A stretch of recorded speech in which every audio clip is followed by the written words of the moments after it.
as I'm pulling this carpet up, this beautiful, beautiful pink and blue and very commercial carpet, I am finding huge gaps in the floor underneath this subfloor. I turned on the lights in the basement so you can kind of see a little bit better. But this is the threshold that goes from the dining room into my front entry. And at one point, this did have an actual door. And I opened it all up and cleaned it up so that it's just a nice flow into the two spaces.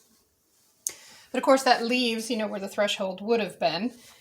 It's pretty obvious that this board right here is going to have to be replaced because we got a hole here and it's chewed up pretty bad along here.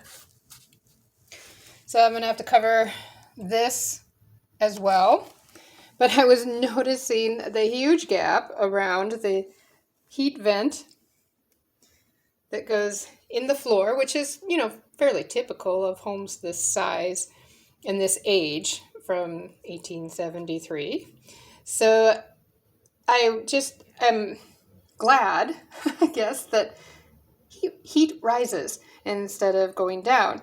So I'm not, I guess, in the grand scheme of things, really losing a lot of heat because of these gaps. But it just seems odd to me that you would leave it wide open like this.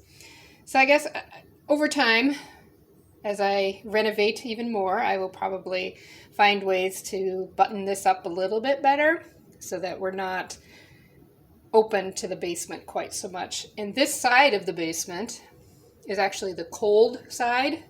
It's the side that the furnace is not in. So it does get a little bit colder here. And so I think that makes then these wooden floors colder underneath, which is why they probably put carpet down to mitigate some of that coldness underfoot. So at some point I will be insulating the floors from the basement side so that I can continue to pull up this particle board off of the original wood floors, and we'll see if I can actually just sand the floors down and refinish them, or if I'm going to have to come up with a whole new way of putting flooring in. Well, there's my mama kitty coming to say hi. That's Oreo.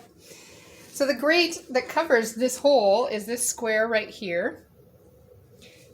And then the actual vent part, or the grate, I guess, fits inside of the bigger square. So that does obviously cover up the hole, but it's not a tight seal. So I just found that kind of interesting, and we'll be mitigating that as I go along.